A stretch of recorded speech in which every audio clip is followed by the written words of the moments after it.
Sent into a country he doesn't understand, an Iranian student walks into an American high school completely alone.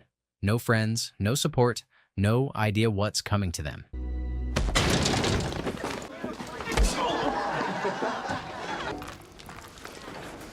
Mike! You got a problem? So they laugh at him. You look at that sad sack of shit. What are you doing? Push him around, humiliate him in front of everyone day after day. It gets worse. But what these bullies didn't know, this quiet kid wasn't just another outsider. He was connected to an Ayatollah, and he came from a place where survival meant fighting every single day. A life full of pressure, pain, and obstacles they could never understand. And the more they pushed him, the closer they got to something they couldn't control.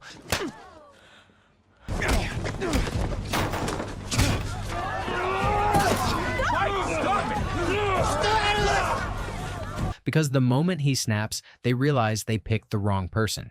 It's 1979 and Iran is caught in the grip of a revolution. The old regime has collapsed and the streets belong to the revolutionaries. They storm the U.S. embassy and take around 60 Americans hostage, throwing the government into crisis. Not long after, Iraq launches a brutal invasion. Thousands of innocents are slaughtered and countless others are forced to fight. Men are pulled from their homes and sent to the front lines. Ali Jahani is 17, just 1 year away from being drafted into the war, a fate that almost certainly means death. His father knows this pain too well. He has already buried one son who never came home from the front. Late one night in the dim back streets of Tehran, Ali's parents hand their only remaining son over to a smuggler, hoping he can escape hidden in the back of a truck. Before he leaves, his mother Layla presses a small key into his hand, a simple keepsake to remind him of home. The smuggler explains the plan. When they reach the border, he'll give a signal, a knock on the cabin wall. That's when Ali must climb up and hold onto the ceiling. If he slips, it'll be the end for both of them. Hours pass and they approach the border.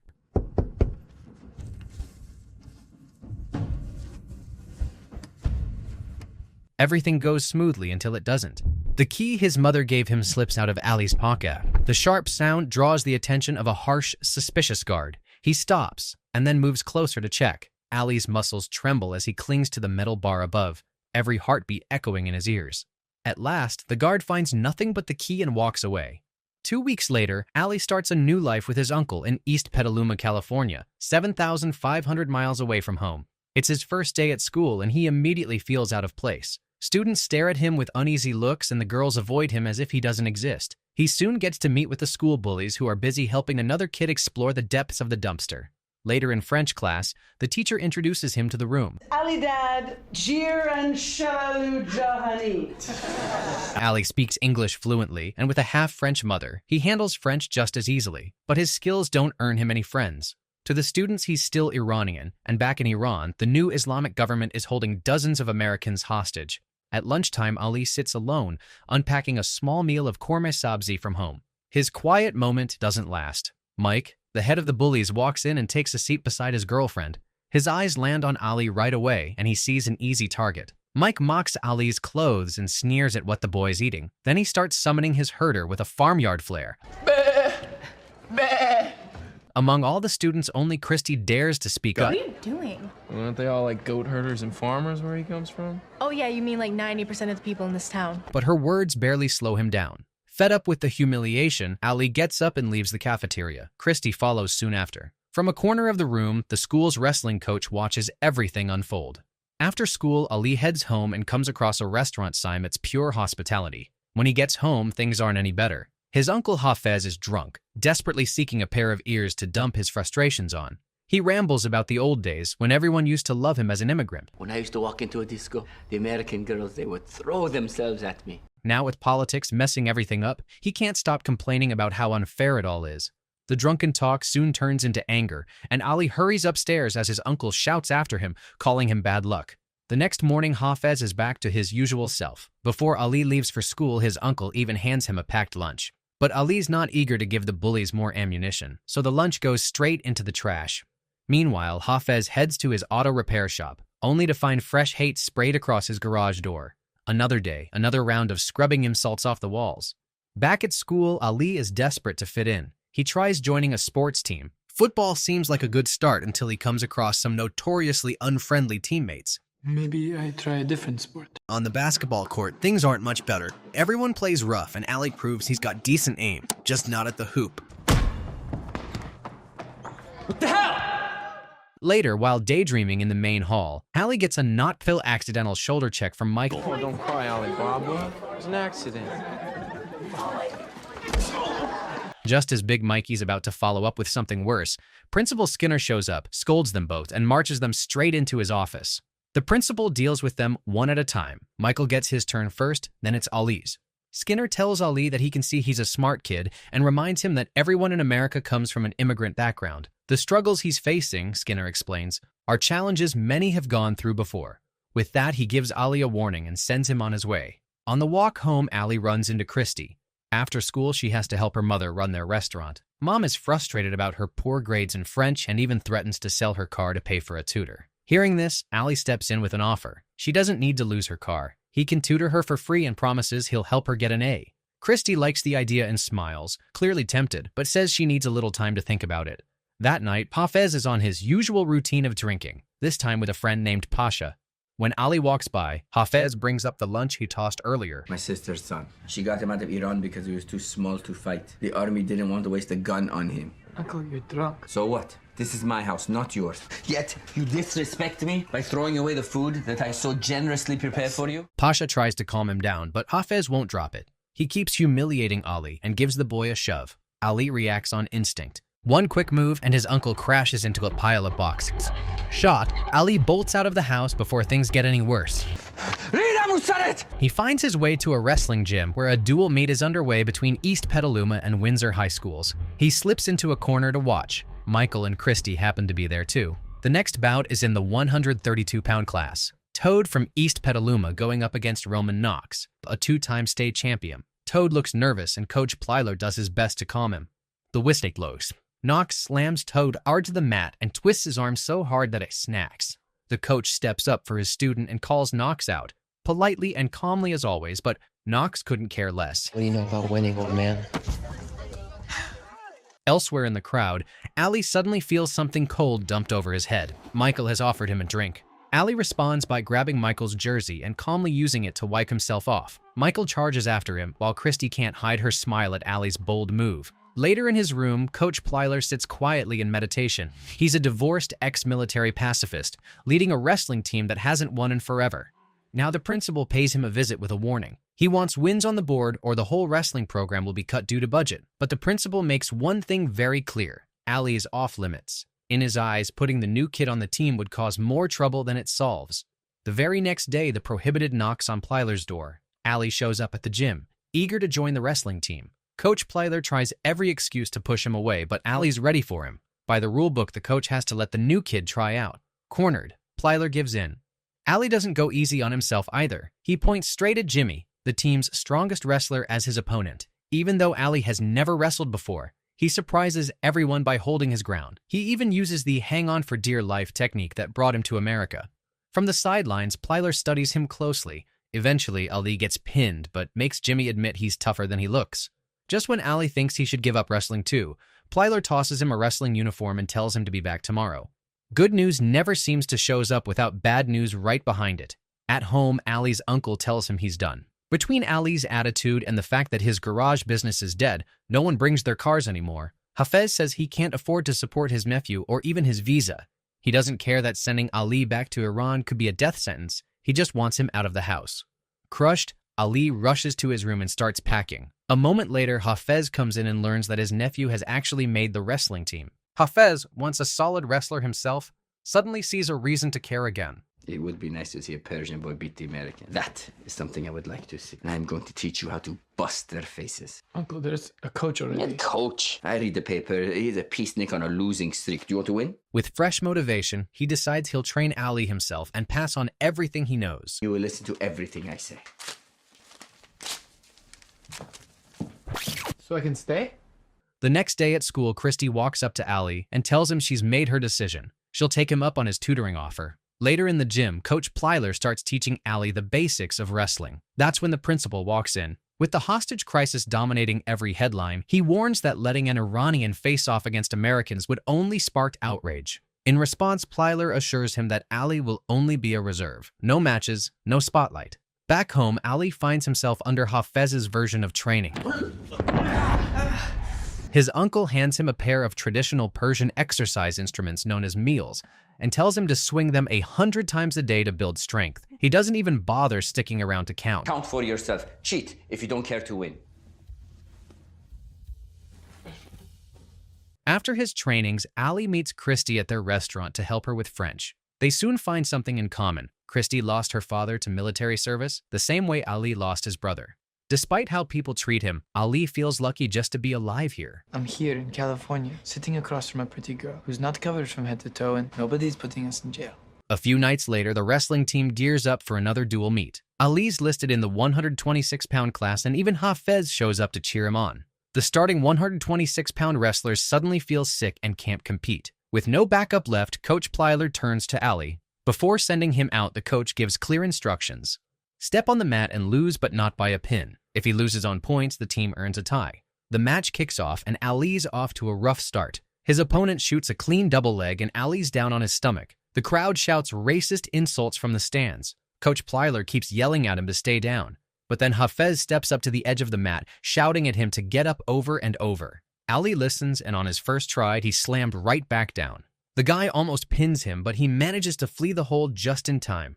They reset. Ali keeps struggling to escape, but it's going nowhere. Then, in a single perfect moment, Hafez gives the signal, and Ali turns the tables. He reverses the hold and pins his opponent flat on the mat. The crowd responds with loud boos as Ali walks off the mat a winner. Instead of praise, he faces consequences. Plyler punishes him for ignoring the instructions, and he himself gets an earful from the principal. From that point on, Ali's world finally starts to brighten. He trains harder than ever, picking up new moves from his uncle and building his strength. Tournament after tournament, he comes out on top, winning 8 matches in a row. Everyone calls him Wizard now. Word of his streak reaches Knox, and he instantly decides to drop weight. Sometime later, before a match, the crowd begins to shout anti-Iranian chants, pressing down on Ali before he steps onto the mat. Coach Plyler, noticing the tension, tells him to wait off to the side. While waiting, Ali overhears Christy talking with her friend. When asked if she's dating Ali, Christy quickly says no and calls the idea disgusting, brushing it off like it's something to be ashamed of. The words sting, but Ali doesn't have time to dwell. He's called to the mat. His opponent tries to show off with fancy moves before the whistle, but when the match begins, Ali slams the boy hard on the mat, pins him, and leaves the whole gym in shot. Even Principal Skinner rises to his feet and applauds the stunning victory. After the match, Roman confronts Ali in the locker room. He throws out threats, warning that their paths will cross on the mat soon. Roman keeps running his mouth, but Ali doesn't take him too seriously. When I want something, I don't stop until I get it. You know what I really want? A sandwich. I want to break your neck. I want to rid America of one more flag-burning sin nigger. Later, Ali and his uncle begin studying Roman's wrestling style. They watch recordings of his past matches, and Hafez notices something important. Roman's weakness is his balance. With this in mind, Hafez starts teaching Ali new techniques designed to take advantage of it, even teaching him one dangerous move where Ali has to leap over his opponent to secure a pin. Even with the training, Ali feels unsure. Roman isn't just any wrestler. Sensing his fear, Hafez gives him advice. With Reagan now in the White House and the hostage crisis finally over, he says this is Ali's chance to change how people see Iranians. In his eyes, everyone respects a winner, no matter where they come from. If Ali wants respect, he has to beat Knox. To do that, he must first conquer his own fear. And according to Hafez, the best way to face Roman is to start by facing someone else Ali is still afraid of. The next day at school, Ali decides to follow his uncle's advice and confront the one person who's been intimidating him since day one. Just as he's closing in, Christy suddenly steps into his path. She asks why he's been ignoring her. Ali tells her he overheard her conversation with her friend, how she denied being with him and spoke as if she was disgusted by him. Leaving Christy speechless, Ali walks past her and goes straight to Mike. Whoa, what's this? Let's go! It's a joke? It's a joke, right? The fight breaks out quickly. Fists fly both ways, but Ali gets the upper hand, locking Mike's arm between his legs in a painful hole. That's when Principal Skinner arrives and shuts it down. After finding out Ali threw the first punch, Skinner doesn't waste a second. Ali's kicked off the wrestling team on the spot. Back home, Ali learns the news that Hafez has already heard from the principal. Mike's shoulder has been dislocated. Even though Ali is no longer allowed to wrestle for the school, Hafez is not angry. Instead, he tells Ali to hold his head high and be proud of the warrior he's become. Later, Coach Plyler shows up at Hafez's garage. He admits he's impressed with Ali's skills on the mat. With the sectional tournament only 2 weeks away, Plyler asks Hafez to join him as assistant coach to help train the team. Hafez can hardly believe what he's hearing, and he agrees without a second thought. Soon, he's on the mat with Coach Plyler. Ali's sitting on the bleachers, silent and frustrated, watching a team he can't be part of anymore. Later, as he walks down the school hallway, Christy catches up to him, desperate to explain. She tells him she truly cares about him and apologizes, but Ali's still upset. Then, to prove she has nothing to hide, Christy kisses him right there in front of everyone. The students around them stare, but Christy doesn't care. Afterward, Ali rushes to the principal's office, asking for one more chance to rejoin the wrestling team. The principal shuts him down immediately, saying rules are rules, and Ali has to live with the consequences. Ali doesn't give up. He pulls out the small key his mother gave him, calling it the Paradise Key. Then he tells the story behind it. How back in Iran, the Revolutionary Guards used to give these keys to young boys, promising they would open the gates of heaven. Those boys were then sent into minefields, clearing the path for soldiers. I didn't believe that, and my parents didn't believe that. If I followed the rules, I would be dead. I know what I did was wrong, and I'm really sorry. This jacket, it means everything to me. Ali's short speech moves the principal enough, and he gives the boy another shot on the wrestling team. In the next few matches, the team performs better than ever thanks to Plyler and Hafez's combined training. The sectionals are about to start, and Coach Plyler has to skip the event for mandatory paperwork at the Veterans Housing Office. He hands the leadership to Hafez, who accepts without hesitation. At the sectionals, Ali dominates his match, pinning his opponent and becoming the only one from his team to qualify for the state tournament. That night, the team goes out to celebrate. Ali invites Hafez to join, but his uncle says he has a date. Moments later, as he crosses the street, a truck comes out of nowhere and hits him. In one moment, Ali loses not just his coach and mentor, but the only family he has left in California. He no longer has a legal sponsor in the country, which means he's now considered an illegal alien. The principal discusses the situation with Coach Plyler, who immediately steps up and offers to become Ali's new sponsor. But since he isn't family, the screening process takes time. Until it's approved, Ali has to stay in a juvenile facility. The timing couldn't be worse. The state tournament is coming up and the IRS expects him that same day. Later, while talking with Christy, Ali tells her he has no intention of showing up to the IRS. Christy warns him that skipping it could get him deported, but Ali says he'll be at the state tournament no matter what. The day finally arrives. Both Ali and Roman fight their way through the brackets, crushing every opponent in their path until they meet in the finals. Just before the match, Coach Plyler pulls Ali aside. Roman hasn't lost in 48 matches, but Plyler believes Ali has something the champion doesn't. If Ali channels that same fighting spirit that's carried him this far, Plyler says he can win. The final match begins and Ali shows an unpredictable wrestling style. The crowd loves it, but Roman dominates quickly. He scores a clean takedown, hooks his leg in, and starts grinding to pin Ali. The pressure's intense, but Ali holds out until the buzzer saves him. The first period ends with Roman ahead, 4-0. In the second period, the coin toss goes to Roman, and he chooses the bottom position. The whistle blows, and Roman throws his headbed, catching Ali square in the nose. The referee calls a foul, giving Ali a point. As the match continues, Ali surprises the crowd with an incredible backflip that lands him right behind Roman. But before he can build on the momentum, Roman flips the tables literally, throwing Ali flat on his back. It looks like the end until the buzzer goes off again, saving Ali by a second. The third period begins and Ali's down by 7 points. Frustrated, his eyes drift to the empty seat next to Coach Plyler, the one where Hafez used to sit. He remembers the move Hafez taught him to escape a takedown. He uses it, breaks free, and locks Roman in a tight cradle hold that almost gets the dim. But Roman manages to slip out of bounds just in time. With only 20 seconds left on the clock and the score still against him, Plyler tells Ali to use the risky move Hafez once taught him. Ali runs through the plan in his head, waits for the perfect second, then launches himself over Knox and slams him to the mat. The ref counts the seconds, and just before time runs out, Ali pins him. After the match, a man from the Iowa University approaches Ali, clearly impressed. He offers him a full scholarship on the spot and even promises to help fix his visa problem through a state-level connection. For the first time in a long while, Ali's future looks wide open. Later, Ali visits Hafez's grave. He gently places his medal on the tombstone and dedicates it to his uncle.